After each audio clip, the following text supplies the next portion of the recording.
For example 5, a photograph of an African elephant has a scale of 1 centimeter represents 0.6 meters. That elephant's trunk in the photograph measures 3.5 centimeters. What is the actual length of the elephant's trunk? Well, if I said that it has a scale of 1 centimeters over 0.6 meters, then that's going to equal 3.5 centimeters in the actual photograph divided by x meters in real life.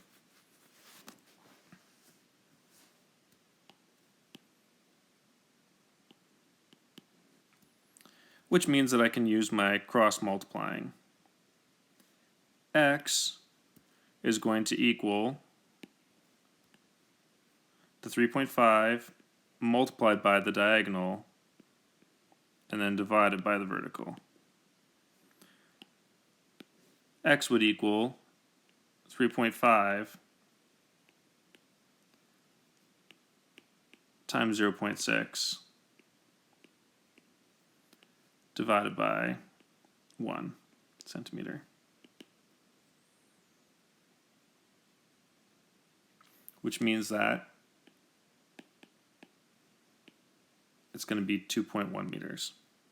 Remembering that the centimeters on the top and the centimeters on the bottom will cancel each other out. Reba followed a recipe for rice bean soup and used 175 milliliters of beans and 650 milliliters of rice. She had realized that she had not made enough soup and added 70 milliliters of beans to the soup. How much rice should she add to keep the ratio? Well, if I had 175 milliliters over 650 milliliters was what I started with, and that's going to equal, if I added another 70 milliliters of beans,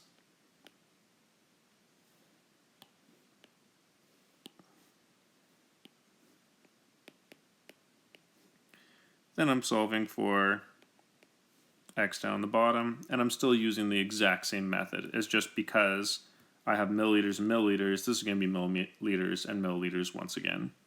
And I still do the cross multiply. Multiply the diagonal and divide by the horizontal or vertical.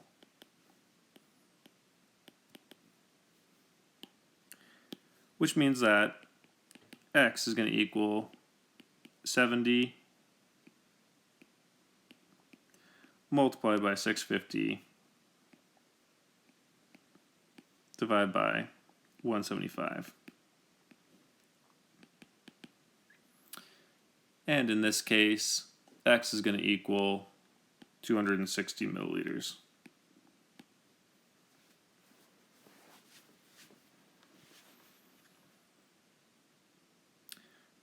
The last way we can do this is using unit or dimensional analysis to convert within the standard imperial units.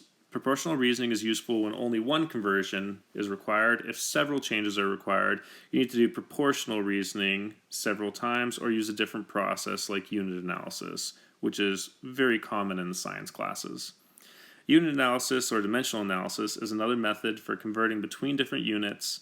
Unit analysis is commonly used in high school and higher level science classes. If only one conversion is required, the basic setup of the approach is whatever it is given, multiply that by the conversion rate. Now, in order to cancel out the units when doing this, the big thing to remember is that if I started out with millimeters, then that means that in whatever unit conversion I'm doing, the millimeters have to go on the denominator so that they can cancel out. And then all I'm left with in this case is the meters. So, if I'm converting the following using unit analysis, if I have 12 kilometers and I'm going to meters, well then I'd have 12 kilometers over 1, and I'm going to multiply that by how many kilometers on the bottom has a ratio of how many meters on the top. The kilometers will cancel out, and then I'm just left with the meters, which means that this would give me 12,000 meters.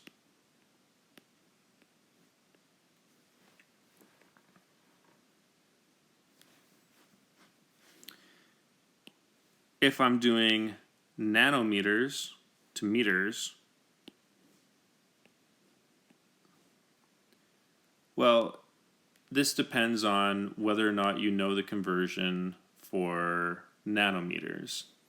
So if I'm doing nanometers, I would say that it's going to be 2730 nanometers over 1. And then for the proportional reasoning, how many nanometers are in a meter? Well, for nanometers, there's going to be 10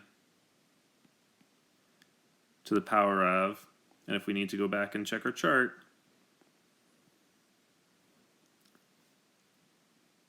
we have 1, 2, 3, 4, 5, 6, 7, 8, 9 changes taking place here.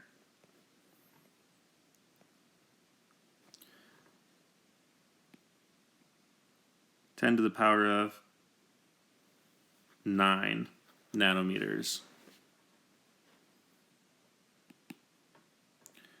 Because it's in the denominator, this is going to be a divide, which means that I could either write this in scientific notation, and if I'm doing it in scientific notation, it's going to be 2.73 times 10 to the power of negative 6 meters, or if I write it out as a whole value, it's going to be 0.000000273 meters. A very small number.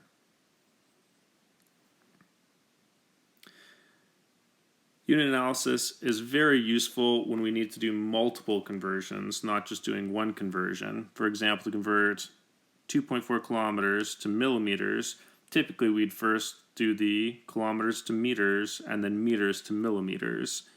So if I have 2.4 kilometers, it's going to be 1,000 meters for 1 kilometer and 1,000 millimeters for 1 meter. The kilometers will cancel out, the meters will cancel out, and I'm just going to get 2400000 millimeters.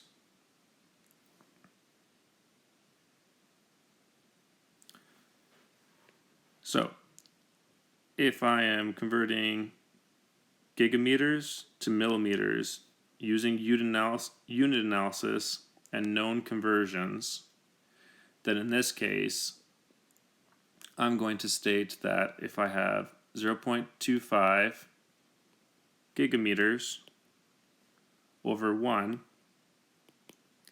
that's going to be the same as 1 gigameter is 10 to the power of 9 meters, and 1 megameter is going to be 10 to the power of 9, or sorry, 10 to the power of 6.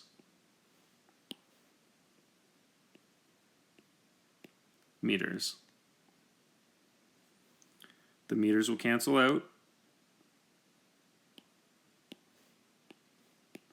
The gigameters will cancel out. And then what I'm actually left with is going to be 250 megameters.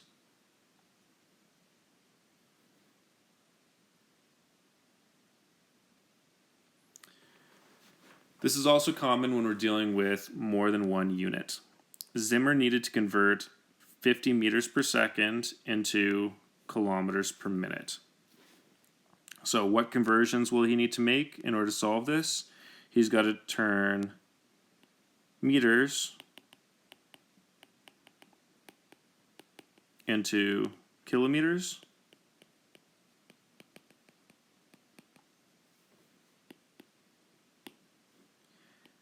And the second one is he has to do seconds into minutes. So we started with 50 meters over 1 second. Then he said that 1 kilometer is going to be 1,000 meters.